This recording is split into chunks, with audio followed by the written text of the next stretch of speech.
government. When the government is trying to interfere with many aspects of people's daily life and their producing activities. Moreover, the government is always trying to put themselves much higher above the local people, to say that the government can actually make more rational and responsible decisions rather than the government, rather than the companies or the people, under the name of promoting equality, under the name of rational distribution of resources, and under the name of protecting so-called natural resources such as the petroleum or water in our motion today. However, today, as the leader of opposition, we feel like under no circumstance should government do this kind of thing or to become a big government while limiting the people's self-autonomy right. First of all, I have three points to make. There are actually a lot of loopholes in policy provided by the government side. First of all, they say that the government is going to decide how much water they're going to give the company based on their skills and performances as before. But what if some company does not do well in the last month?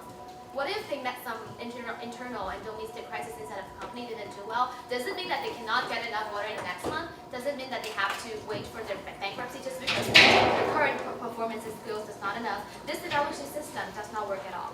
And second, there's a big contradiction of logic in their states. For on the one hand, they say that they would like to allow the company to use a certain amount of water to have those kind of water. On the other hand, they say that the companies could trade the water freely with other companies and even trade and sell the water resources with government. So they're making actually the water market once again a money-oriented market. So we see no point in this policy actually. On the one hand, you actually set a limit of the money you can spend. On the other, you can do free trade. So that's a very big contradiction actually. And third, the government just preemptively assume that all companies are irrational, all companies are irresponsible, that they would like to waste water. But first of all, we already see that those companies are paying for this water. And Prime Minister said, okay, now the price of the water is comparatively cheap. So what about we just increase the price of water and that solves all the problem? That means that this whole policy is not necessary at all. As the leader of opposition, I would like to tell you, first of all, from the principle level, that why shouldn't the government do such kind of intervention, now providing with alternative policy. And then I'll tell you, from the practical level, why this policy does not work. Because the whole goal, the ultimate goal of the government side is to reduce the problem, is to decrease the problem of natural resources waste. But we're going to tell you that this policy is not going to save the natural resources. It's actually going to make the waste problem even more seriously. And then my partner is going to tell you the long-term harm and side effects of this policy. From the principle level, we feel that under no circumstances should government irrationally and freely and randomly interfere with people's producing activities. Especially these kind of producing activities are aimed at creating more economy and chances for the whole society. Because we consider every person in the company are rational people, are rational. They make rational choices for their own benefits as well as for other people. So which means that we have an example here that in Beijing, the local government actually increases the prices of the petroleum and the oil. Then the owner of the private cars are actually decreasing. People are choosing to take undergrounds and public buses more often because they know that if the prices are going to decrease, then people would have to consider their own benefits. They're going to consider about the high expenses of paying for these oils. Then people are going to make some rational choices according with the kind of policy. That once proof again that if we increase the water, price, we do not have this kind of such policy under the name of protecting natural resources, because the big concern of those companies are money. They're profits oriented. So as long as they feel that their wasting behavior actually threatens their profits, threatens the money they can earn, they will make a difference. That is the nature of the company. They're profits oriented. So that is from the principle level. This kind of intervention is not justified. And from the practical level, why does this policy does not work and even harms more to the companies, to the whole economy?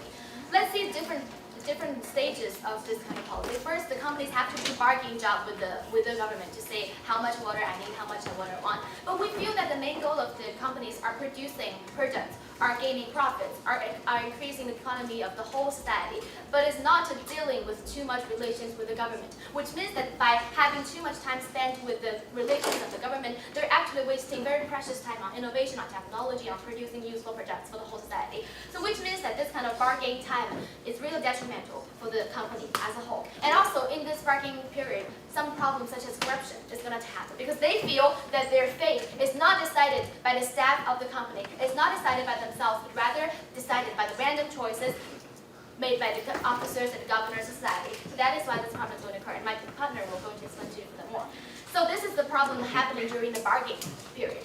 And then, how does the government have to choose to give what kind of proportion of water to the companies? We feel that there are two actually ways. First of all, maybe the companies are going to make some applications, say how much water I want. So ladies and gentlemen, consider this. If your teacher asks you to sign an assignment like within a period of time, maybe they ask how much time do you think you need? You actually need 3 days. But more often, we say we need 5 days. What if you give me 1 week? Because what if some crisis happen during this week? What if I, by chance, hadn't the chance to fulfill this kind of assignment in time? So I have to leave some space for me to feel safe. So that is why usually, if we pass this policy, the application, the plan made by the company is usually higher than the actual amount of water they need. So that is why they can feel safe.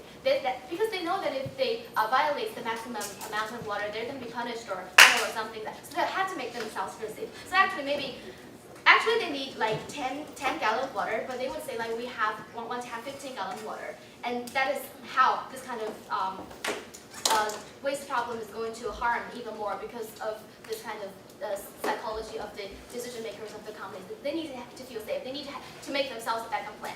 So this is how the application stage, it is also wasting more of the natural resources. And then let's see how government decided it. As I mentioned before in my rebuttals, this kind of evaluation system based on the previous performance and scales is not usually working. But also, how can the government decide which industry needs more water and which company within this industry need water? They must maybe sometimes establish a new office. They have to hire some professors and experts to do some evaluation work. Then who considers and who pays for the high unnecessary expense of such kind of policy in the government? It costs a lot to hire some new people and to form a new department to decide these kind of issues. However, these expenses are not unnecessary at all because by simply increasing the price of water, we can solve the problem of the natural resources being wasted and avoiding too much intervention by the government to people's daily life. So based on all what I've told you today, we're very proud of this.